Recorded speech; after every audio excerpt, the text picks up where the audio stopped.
Good afternoon, ladies and gentlemen. Thanks for being here. I don't have any announcements to make at the top, so I will start with the Associated Press. Erica. Thank you.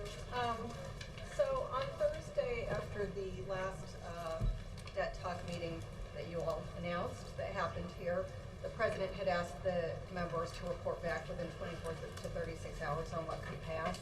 Did that happen? The president, the vice president, senior members of the president's team have been in conversations ever since Thursday with leaders and relevant staff, and so yes, the conversations, communications have been ongoing, and in that sense, yes, they reported back, and there are obviously a lot of discussions about the fact that the president continues to insist that we should push for the biggest possible deficit reduction package, that a unique opportunity is presenting itself here for the United States to do something historic, working together, Democrats and Republicans, to significantly reduce our deficit, get our debt under control, and position ourselves for a competition, an economic competition globally that will be quite stiff. So he continues to push for the biggest possible deal, if you will, mindful of the fact that we are now less than 2 weeks away from the deadline regarding the need to raise the debt ceiling, and so also obviously having these conversations to make sure that there is a backup measure, a fail-safe measure, which, as you know, Senator McConnell has been working on.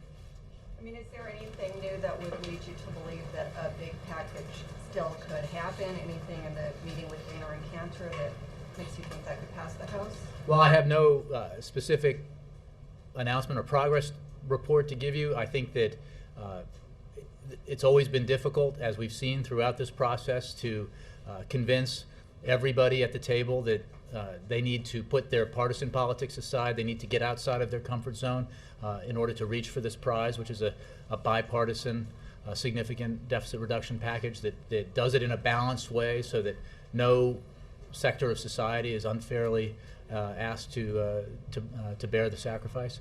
So I guess I would say that this was never going to be easy. It certainly doesn't look easy today, but the president still believes that we should push for the biggest possible deal.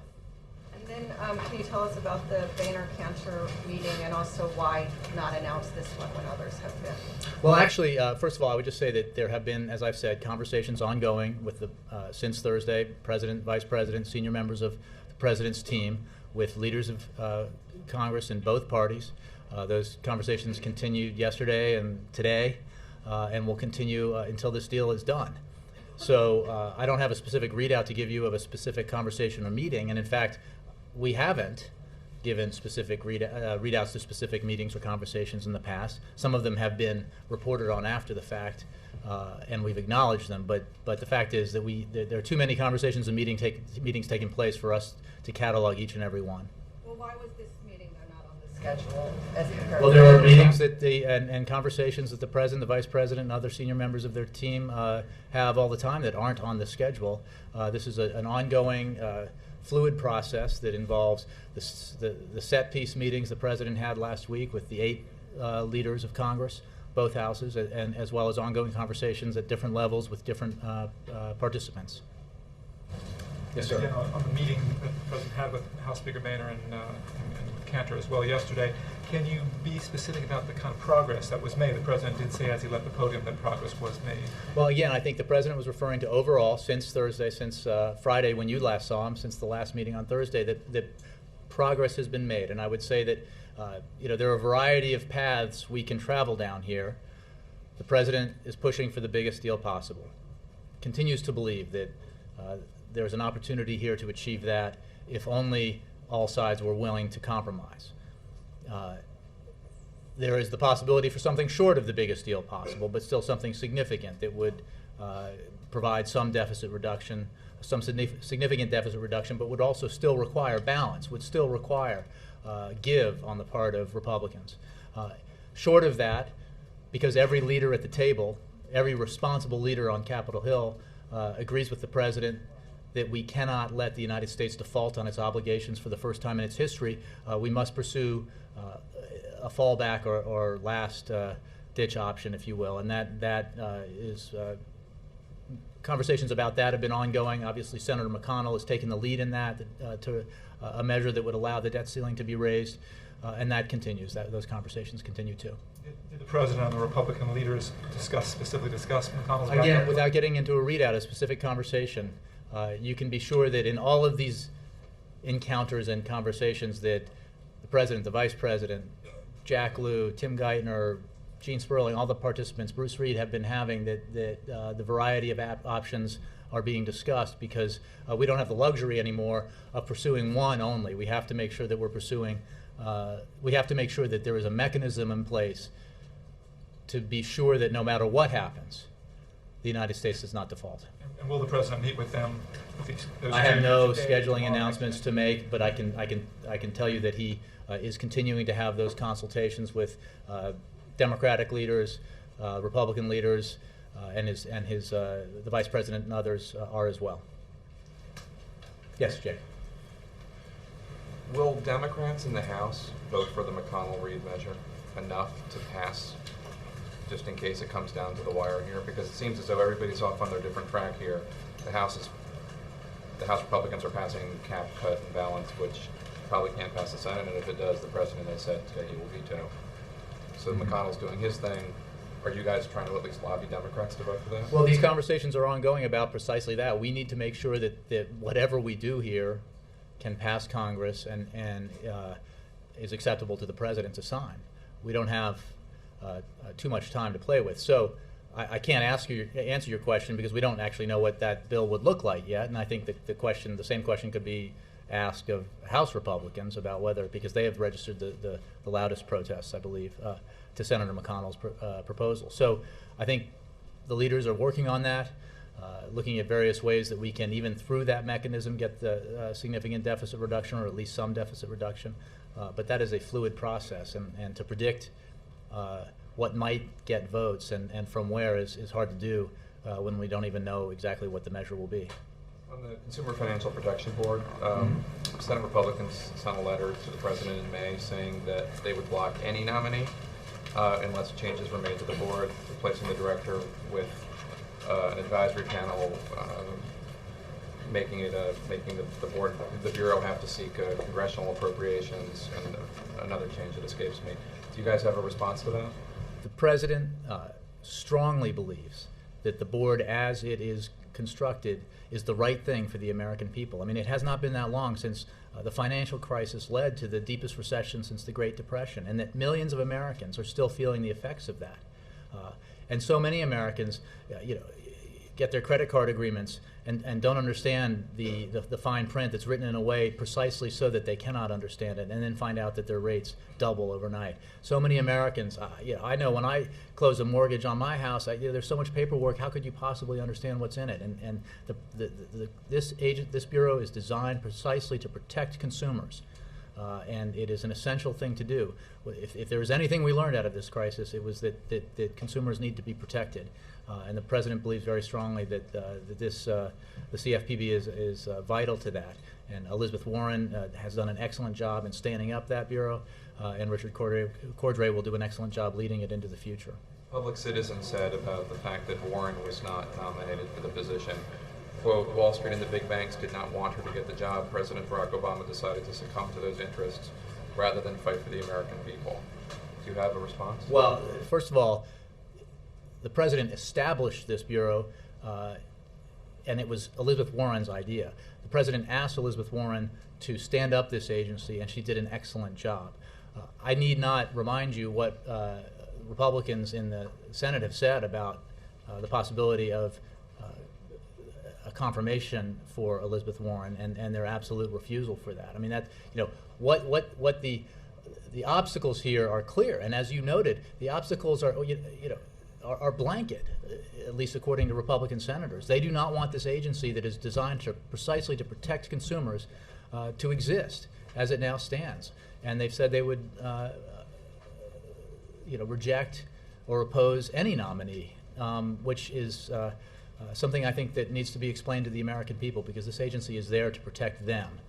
So we will continue. We believe that Richard Cordray is the right person. The President firmly believes he's the right person. His record as chief of enforcement is exemplary. His record in Ohio is very impressive. So he's the right person for the job, and we believe the Senate should and will confirm him.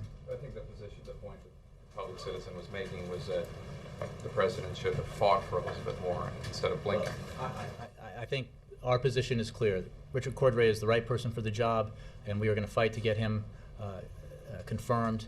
And I think that if you look at his record, he is absolutely the same kind of defender of consumers in the financial world as Elizabeth Warren has been in her service. Yes, Dan, can I get to you? So just to bounce off of that, so did the White House conclude that there was no way that Elizabeth Warren could have been confirmed? I don't think, I mean, I would let Elizabeth Warren's words speak for themselves that, about the opposition to her, but that's not the point. The White House concluded, the president concluded that Richard Cordray was the right person for the job going forward. His record at the CFPB is exemplary. His record in Ohio is well known to those in the field for its success. So he's the right person going forward. The president's appreciation for Elizabeth Warren is enormous. Again, this was her idea. The agency is the right thing to do, and the president believes that this was a fundamental aspect of the Dodd-Frank bill, and he will continue to fight to make sure that it is stood up and this bureau is there protecting consumers going forward. But had there not been that stiff opposition, would she have been the person nominated? You know, hypotheticals are hard to answer. What I can tell you is the president appreciates what Elizabeth Warren has done. As an observation of fact, the kind of opposition she engendered is clear. As another observation in fact, some Republican senators have a blanket opposition to the agency as it is, which I think, again, is worth noting to Americans out there, that this agency, which exists principally and entirely to defend their interests against, in helping them be better prepared in dealing with banks and financial institutions, is not supported by Republicans in the Senate. So the president's focused on moving this forward, and he thinks Richard Cordray is the absolute right person to do the job. In these debt deficit talks, is everyone on the same page when it comes to not wanting this August 2nd deadline to come and go? And everyone in the leadership is. Obviously, there are some members of Congress who have blithely stated that this is not a serious deadline, and we could not disagree more, and there are just so many other voices of authority out there in the field who I could point you to who also make clear that the August 2nd deadline is serious. The consequences of default would be catastrophic. It would essentially be an instant tax on every American in the country. Anyone who pays a credit card bill, anyone who pays a mortgage, anyone who deals with interest rates at all would immediately feel the effects. And then, of course, the long-term or even mid-term effects on the economy would be significant on growth and on job creation. So the president remains confident that action will be taken, that the debt ceiling will be raised, that the United States will not default on its obligations. He takes the leaders of Congress of both parties at their word when they say that we will not default. Congress will raise the debt ceiling. We'll take measures so that the debt ceiling is raised, and so we're proceeding accordingly. So the leadership in these meetings, they're on the same page when it comes to getting, unanimous. They will get something done. It's Yes. just a matter of whether it'll be this big deal, some middle range deal, or a smaller deal. Correct, and I think that what we've talked about is that the provision that was put forward by Senator McConnell was essentially an acknowledgement of the fact that the coupling of the two ideas, that a package for significant deficit reduction that was linked originally by Republicans to a vote to raise the debt ceiling, had to be delinked, because no matter what happens, we continue to push for the biggest possible deficit reduction package. We continue to think that's the best outcome of this, and we continue to think there is time to achieve that, because everyone knows what's on the table. Contrary to what some people say, for public consumption, it is clear to every leader in that room who has participated in these negotiations, clear to every Republican in that room, what the president is willing to do if there is a partner to do it with, in terms of compromise and achieving significant deficit reduction. That remains possible. However, we have to ensure that there is a fallback provision, that there is a measure through which Congress will act and we can ensure that the United States will not default. And the leaders in that room are unanimously in support of doing that. So Americans shouldn't be concerned.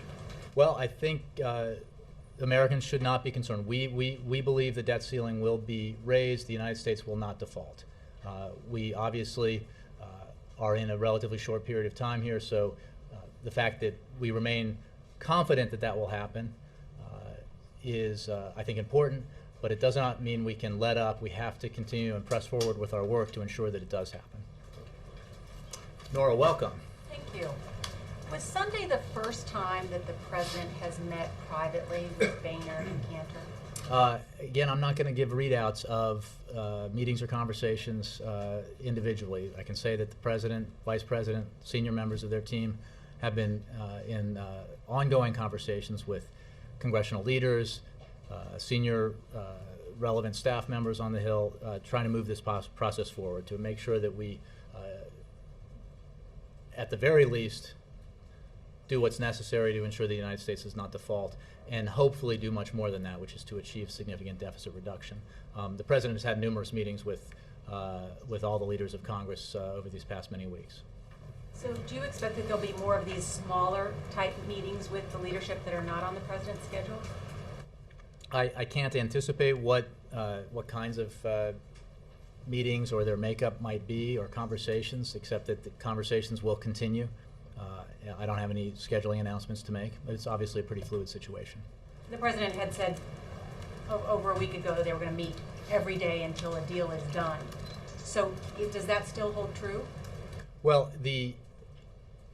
again, describing these as conversations, whether they're meetings or phone calls, or and depending on who's involved in them, yes, there are meetings and conversations every day, and there will be every day until this is done. And that, again, when I say there will be meetings, I'm not describing who will be participants in them, because there are many kinds of conversations happening, because there's a lot of work to get done between now and when Congress takes action and presents something for the president to sign. And like I said, we remain hopeful that we can achieve something significant here, something the American people clearly support, which is a balanced package to reduce the deficit significantly. We also believe it's very important that Congress prepare to take action short of that, if you will, that ensures that we will not default on our obligations. Yes, Mike. Jay, any concern that the veto threat of cut cap and balance? Let me help you with that. I think it's more like duck, dodge, and dismantle. But yeah, well. Any concern of the veto threat? You were ready with that. Yeah. Of that Just came to plan. me. Any concerns that a veto threat on that could jeopardize the delicate job of finding the right number of votes in the House? Now, look, what we are witnessing here with this measure is classic Washington posturing, kabuki theater. This is a measure that is designed to duck, dodge, and dismantle. Duck responsibility, dodge obligations, and dismantle eventually, if enshrined into law, which it will not be, but it would essentially require the dismantlement of our social safety net, Social Security, Medicare, and Medicaid. It would, at the very least, require the kinds of cuts that are required under the Ryan budget that emerged from the House Republicans, and it could essentially be worse, because it institutes the kind of across-the-board cuts by calling, it's very cleverly designed so that they can claim this isn't the case because it's very vague, but it requires the passage of a balanced budget amendment, all of which, under consideration in Congress right now, would require even more draconian cuts that are even more draconian than the ones that were in the Ryan budget. That includes 70% cut in clean energy, drastic cuts in education, for example, and then significant reductions or dismantling of Social Security and Medicare and Medicaid in terms of the balanced budget amendments. Obviously, Congressman Ryan's plan did not deal with Social Security, but to find the savings, the draconian savings that are called for in these measures, you would have to do that to these programs. And it's a dodge because, look, we don't need these kinds of measures. What we need is Congress to get to work, to agree to compromise, to agree to do the work of the American people instead of satisfying some narrow slice of the political spectrum, so that we can reduce our deficit in a responsible way that does not heap the burden on small segments of society. That approach is broadly supported by the American people. And the president, this is not something like the president didn't announce he was for apple pie. This is not easy. The stuff that he has made clear he is willing to do requires him to get outside of his comfort zone, requires Democrats to make tough choices that they would not otherwise want to have to make. But in the name of the bigger prize here, which is significant, sort of game-changing deficit reduction and game-changing legislation in terms of getting our debt under control, it is worth doing. And the president continues to believe that that's the right course, not sort of going through the motions of pretending you're for something that's never going to pass, and that, if you were honest with the American people, would do things that the people would absolutely never support. Is it the White House position that some of the votes that are going to take place in the early part of this week are show votes, if you will, and that ultimately perhaps the final plan will emerge later in the week? Well, I think that's a short way of saying what I just said. I think that yes, that because the president's made clear he would veto this measure, it's not at all clear it would ever emerge from Congress, that this is a distraction assembly. But work continues on the actual measures that have a chance for getting through both houses of Congress and have a chance for becoming law. And certainly on the measure that, the bottom line measure, which is one that would allow for the debt ceiling to be raised, the one created by Senator McConnell to raise the debt ceiling. At the very least, some variation of that needs to be in place so that the United States does not default on its obligations. Several weeks ago, senior officials here were suggesting that the 15th to the 22nd was kind of crunch time where something really needed to emerge as, or gel legislatively. Is it still the White House belief that Friday is pretty critical? Nothing has changed to suggest otherwise, and that's simply, again, walking back from the firm August 2nd deadline, taking into account what the time necessary that Congress, the time required that Congress tends to need to push legislation through and the process to move forward. So the 22nd is not a hard deadline. I mean, nothing happens on the 22nd, but we need to, this is an essential week. We need to continue to work collectively towards a resolution here. So this is very important this week.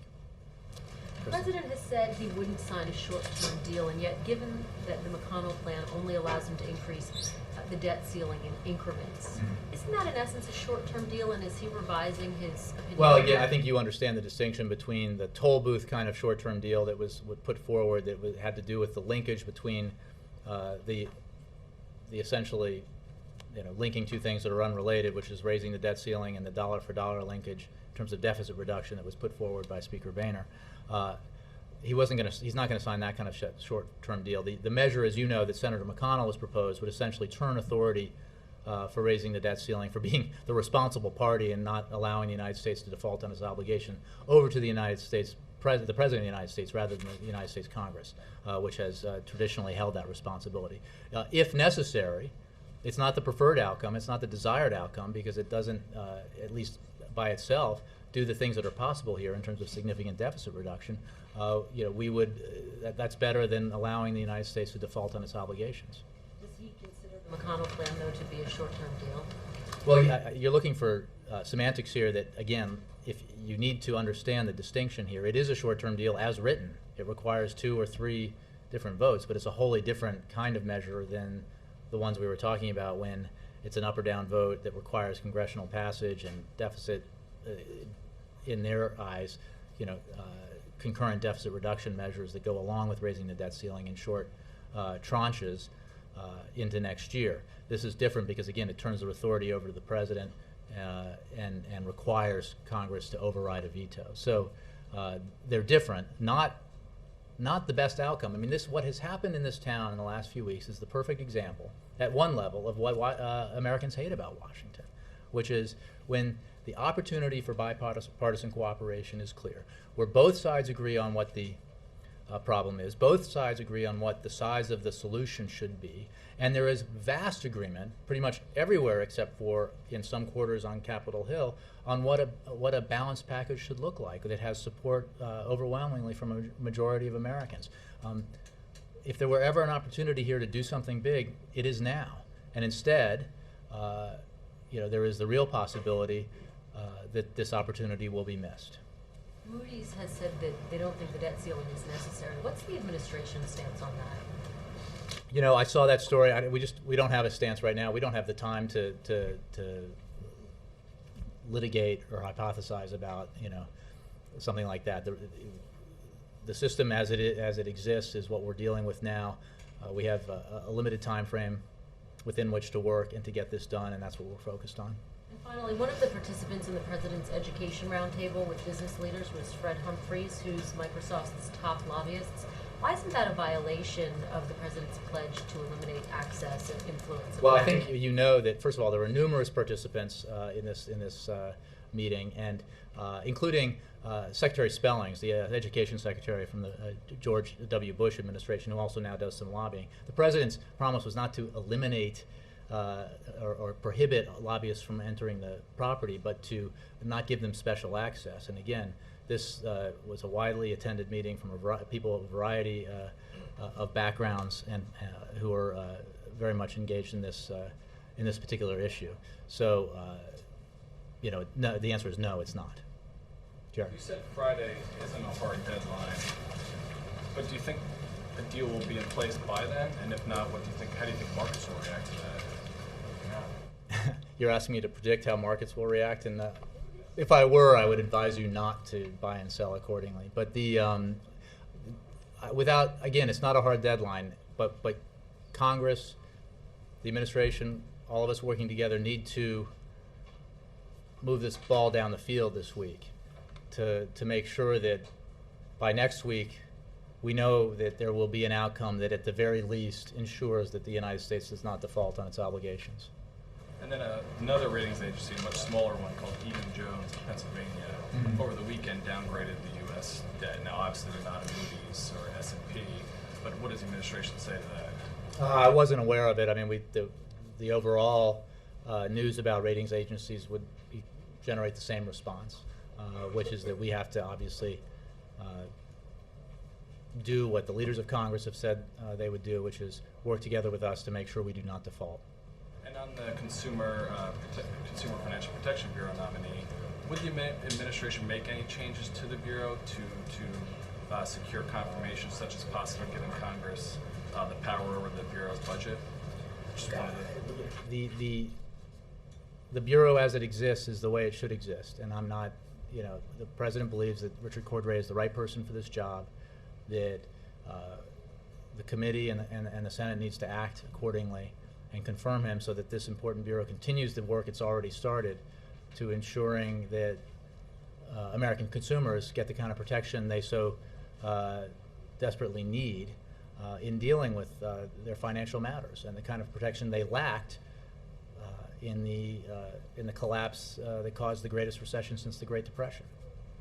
Yes, Mark. Jay, would July 22nd be the day on which President Obama would say, look, I'm not going to get a bigger deal, let's go with the McConnell fallback? I don't know that I can give you a day or an hour when a decision is made about what horse we're riding, if you will. We are pursuing several avenues right now, several options. As I think many of you have reported, the legislation being crafted by Senator McConnell, in his own words, is a last-ditch option. It's in our words, it's not the preferred outcome here, but obviously work is continuing on that to ensure that it is there and in place in a way that is acceptable to majorities of the House and the Senate and acceptable to the White House, so that we can be sure that action is taken in a timely fashion so that we do not, for the first time, default on our obligations. And when the president says, as he did in the Rose Garden a few minutes ago, that he doesn't want politics to stand in the way of an agreement, does he not draw a distinction between politics and principle on these matters? He does, and he believes that rightfully so, every party to these negotiations brings their principles to the table, and there is. But what is clear is that there is a way to reach a compromise where everyone is able to maintain their principles. And I would simply say that Ronald Reagan was able to do it. Bill Clinton was able to do it. Newt Gingrich, Tip O'Neill were able to do it. I certainly think that this president, I know this president is willing to do it and can do it and still maintain the principles that he thinks are vital. And I'm sure that the leaders in Congress can do the same. That's what the American people expect us to do. Juliana. So just to follow up on Mark's question, is it fair to say that around July 22nd, give or take a couple You guys of are awfully days- obsessed with No, deadlines. We didn't set the July 26th. Well, we didn't set. I have said so many times now that this was. I mean, I don't know how many times I can explain to you that nobody said there was an August 2nd deadline. The July 22nd idea emanated from a walking back in time from August 2nd as a rough estimate of the time you would need in Congress to allow for legislation to move through and become law. So if there is not a deal by around that time, then is the assumption that it will be the fallback option? again, why don't we wait and see how things look in a few days, or maybe even on Friday before I make any announcements about. To do something significant. Again, I think the folks in Congress ultimately have to decide what they can do in what amount of time. What is clear is that this week we have to crystallize what the options are and what we are going to pursue. And there's action ongoing as those of you who report off the Hill or your colleagues who do that. There's obviously a lot of conversations going on and different things being drafted and ideas being discussed to see what the different measures might look like, and in particular the one that Senator McConnell has put forward, the Senator McConnell debt ceiling bill, that how that would look, working with Senator Reid and others, and obviously we're part of those conversations. So were these negotiations discussed between the President and Warren Buffett earlier today? Did Warren Buffett talk about the debt debate? Well, I think I believe they did. I confess I did not speak to either man after that, but I think Mr. Buffett went out and spoke, did a television interview in which he discussed the need to, for Washington to act, the need to ensure that the United States doesn't default, and also the need to deal with our deficits in a balanced way. So I think it's safe to assume that was included in their conversation, but I don't know that for a fact because I didn't ask. Jay, you said a minute ago that you want that. I'm sorry, here. Yes, I know. Sorry. You said a minute ago that Mara. in terms of a fallback option, the president might want. I've called on Mara. I'll get to you in a sec. Go Okay, ahead. wonderful. Thank you. My question about Elizabeth Warren, you said that some Republican senators have made it clear they have blanket opposition to this. It's 44 actually, so it's a veto. It certainly is a filibuster-proof majority. If they're going to reject any nominee, what makes you think that Cordray has a better chance of being confirmed? Is there anything you can point to? You've categorically ruled out making the structural changes that the Republicans are demanding, right? Well, we're just going to continue to fight against efforts to weaken the agency, and we believe that Mr. Cordray is the right person for the job, and we will push that forward. I mean, I know you want to fast forward to a situation where we... Actually, I want to go fast backward, which is if you're not going to get anybody through unless you're willing to make the reforms we think that they're they're wrong, demanding. and we're going to argue, and we're taking the case right now, I'm making the case right now, that the American people deserve the protections that this agency, this Bureau provides, and the leadership that Mr. Cordray will provide, and that their absolute rejection of that is contrary to the best interest of the American people. So we are going to make that case. You're not going to budge on the reforms they're demanding, and if you don't, they're not going to confirm anybody. My question is, if you're not going to get someone confirmed and you're just going to have a big teaching moment here on these issues, why not do it with Elizabeth Warren? Look, I've answered questions about the why we've chosen Mr. Cordray. He's the best person for the job. There is no mystery that Elizabeth Warren it was opposed by Republican senators who opposed basically the whole idea. And I think it's worth noting and worth exploring the millions and millions, tens and millions, hundreds of millions of dollars spent by lobbyist groups in opposition to this Consumer Protection Bureau. So my point is that, yes, we are going to continue to make the case that the CFPB is essential to defend average Americans' interests, and that opposition to it is contrary to the best interests of the American people. And do you deny that she wanted the job? Well, you have to ask Elizabeth Warren. She did an excellent job. She handpicked Richard Cordray for the Bureau, for the chief enforcement job, and strongly supports his nomination today. So, they're both superb public servants. On the debt talks, you talk about how even a smaller deal has to be balanced, has to have some kind of revenue in it. Can you? Well, I said that when we talk about options, mid-sized deal, yeah. Medium-sized. Can you be specific about what that means? Does it have to be a certain percentage or proportion of the final deal that comes from I don't have a revenues? certain percentage or just some proportion for you. symbolic loophole closing? No, it's got to be.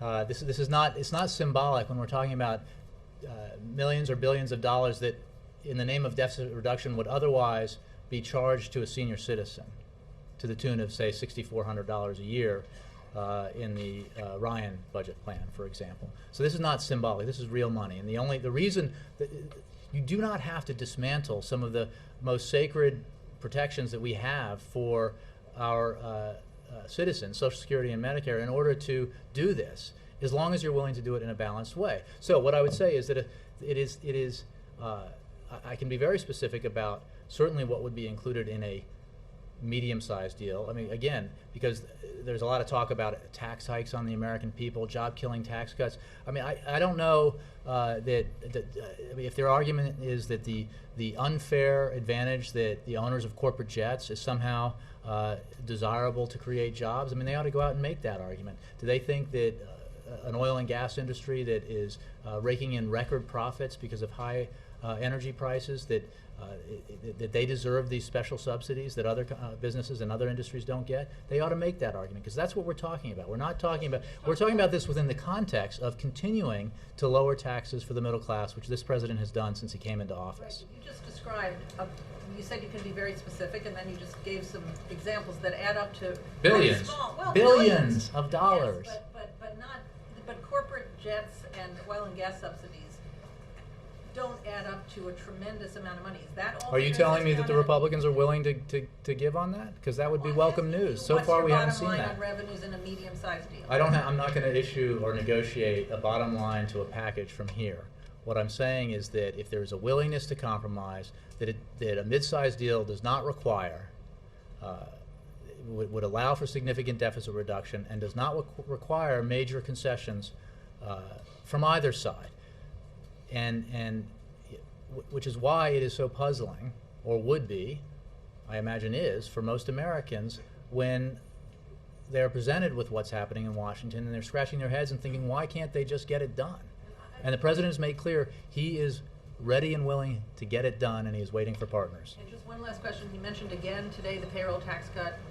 Is that now a requirement to be part of the deal? I'm not negotiating particulars in the deal. The president has made very clear, we've made very clear that we are for an extension of the payroll tax cut, which has put for this year $1,000 in the average American family's pocket, and if we extend it another year, we'll do the same next year. That's money that American families need. It's money that will go right into the economy, right into the bloodstream, will help grow the economy and create jobs. We think that's very worth doing for a variety of reasons. And it continues a practice that this president began when he took office, which is reducing taxes for middle-class families. And we believe that's the right thing to do. Do you have anything? Chris? Thanks, Jay. Bachman & Associates, the Minnesota-based clinic co-owned by Michelle Bachman, has been receiving attention recently because it's been revealed that it's engaging in widely discredited reparative therapy aimed at turning gay people into being straight. Furthermore, the clinic has been shown to be the recipient of federal money. It's received $137,000 in Medicaid funding since 2005. What does the president think of ex-gay reparative therapy, and should federal funds be used to support this practice? Chris, I haven't had that conversation with him, and I think that I would steer you to HHS since it involves Medicaid funding. I mean, I don't really have a comment. But it seems strange to me that you can't say anything about it, because our president has described himself as a fierce advocate for LGBT Americans. Why can't you say anything about a practice that is at... Well, again, I don't want to. I haven't spoken to him about it, so I don't want to characterize his thoughts on this. The fact is, on an issue of Medicaid funding, is best asked of HHS. Just a follow-up question. To spell out that this practice shouldn't be subsidized by the federal government, would the president be open to issuing an executive order mandating that federal funds cannot be used to discriminate or harm LGBT Americans? I'm not going to negotiate on behalf of the president or venture a guess what he may or may not be open to. Again, on specific issues of Medicaid funding, I send you to HHS. Yes, Alan. Jay, with the House action on the debt deficit this week, is there any potential that the posturing or the kabuki could actually be constructive? Is it possible that if they cast a vote, Let it be so. is it possible? Does the president think it's possible that if they get a chance to cast a vote, then they're more amenable to discussions as a group, as a conference? I don't know if the president believes that, but I think if that is in fact the case, that would be welcome. I think that obviously we don't have a lot of time. We need to focus on reaching a compromise that achieves the most significant deficit reduction possible. We have issued our statement of administration policy, and the fact that the president would veto this measure. But if that's the case, then that would be great. Can I ask you, just to clarify, there is no executive authority that the president can use or will use on his own without being granted that power from Congress, right? For what? To lift the debt ceiling. Well, I'm not a constitutional lawyer, but I don't believe so. As I understand it, I mean, we've spoken. If you're talking about the 14th Amendment, we've been very clear about that. Well, not in the beginning. We have been very clear, but we have been very clear for a long time. I mean, I have, and I can go back and find you the language we've used. Pretty categorical. We're not exploring this. That's not an option. There is no mechanism that allows us to get around the fact that on August 2nd, if the measures haven't been taken, we go into default. So And any fallback has to involve Congress. There's Correct. no question. Okay. And can I go back to Mara's question? With the time going and the discussions where they are, what leverage does the president have to get that balanced package now? What does he think his leverage is? I think the American people, pretty good leverage. The fact that they overwhelmingly support a balanced approach, that even majorities of Republicans support a balanced approach, that voices from all over the Republican Party, even a handful who are actually elected members of the Republican Party, have now said that they support a balanced approach. It's the right thing to do. It's a deal that's right on the table to be had. The particulars are well known to the participants in the room. What the president is willing to do is well known to the leaders of Congress of both parties, and what is required of them is well known as well. If you want significant deficit reduction, the kind that was supposed to be the goal, it's right there for the taking if you're willing to compromise in a way that the American people overwhelmingly want their elected officials to compromise. So that would be the leverage. Usually, popular opinion has some effect in Washington. Let it be so again in the coming days. However, what is absolutely uncontested and uncontestable is that we have to take measures to ensure we don't default.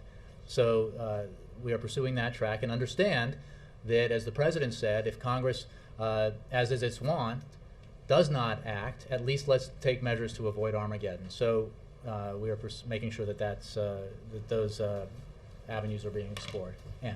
Why did the president meet with the Warren Buffett group? Is he signing the pledge to devote much of his wealth to charitable concerns? I think we have some information on that.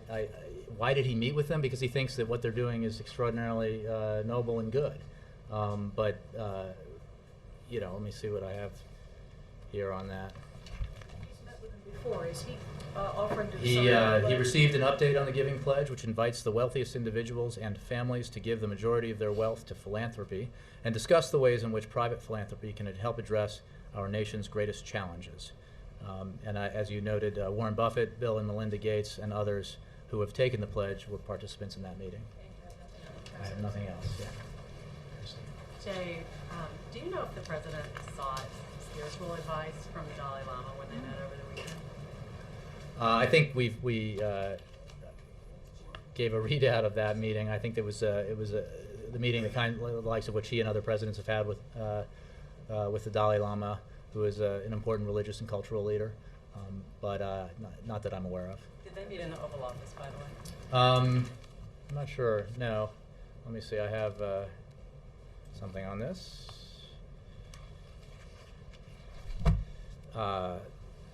It was not in the Oval Office, but he is a Nobel Prize laureate, as you know, and an internationally recognized religious and cultural leader. And the president meets with him, as other presidents have, in that capacity. The president's meeting with the Dalai Lama was an expression of his support for the preservation of Tibet's unique traditions and the rights of the Tibetan people. The president encourages the resumption of dialogue between the Dalai Lama's representatives and the Chinese government to resolve long-standing differences. The U.S. position on the status of Tibet has not changed. We consider Tibet to be part of the People's Republic of China and do not support independence for Tibet. Glenn. Jay, two questions. Since the president didn't necessarily support Elizabeth Warren for this post, would he consider supporting her for this Senate seat in Massachusetts? I think that's a question you ought to pose to Elizabeth Warren, because in terms of what her well, let's see what she decides to do. I don't have any comment on that. Has he ever spoken about that topic to you? Not that I'm aware of. And the second question is, we have figures, I guess, ranging between 1.4 and 1.7 trillion dollars in terms of mutually agreed upon potential deficit reductions. Mm-hmm. Can you give us, without getting really granular, can you give us some sense, or the American people some sense, as to what you are actually considering cutting? What is the composition of those cuts, broadly speaking? The composition includes discretionary spending and what are called non-healthcare mandatories, programs, subsidies, agricultural subsidies, and other programs and that's the package that leads you up to 1.7 that we discussed last week, and that was on the table in the final meeting, or rather some of the final meetings last week, as a general starting point upon which we should and could build if everyone were willing to compromise. Let me just say, I want to make sure that we have a 2:30 here with Secretary Powell and Mrs. Powell. They want to go to the stakeout, so I want to make sure I give you guys the opportunity to do that. So let me just take one or two more. Jay? Yes, Aaron. Jay, a question on the President and First Family watched the World Cup match. What's the reaction of the First Family and the President? Well, I mean, I didn't speak with them specifically about this, but obviously it was an amazing match and disappointing for fans of the U.S. team, but a really, I'm sure, a gratifying victory for the Japanese team, and we congratulate the Japanese women on their victory. Let me do April. One. Yeah. Yeah, Jay. Did the president call Nelson Mandela, who he's affectionately termed as Madiba, the father of the nation, in his statement about Mandela's 93rd birthday? I don't know if I believe he did not. As you know, the First Lady recently visited with Nelson Mandela just last month, I believe, and we obviously wish him best regards on his birthday, and he is quite an extraordinary man. Also, going back to that, the president was here Friday and throughout the last couple of days talking about the fact that Democrats are upset with him. What is he planning to do to calm the waters after this is all done? Let's say it's done by the August 2nd deadline. What is he planning to do to calm the waters with his fellow Democrats? Well, April, the fact that he is willing to support measures that require Democrats to get outside of their comfort zones is a fact. And he made the case compellingly, I think, from this podium on Friday for why progressives should support deficit reduction.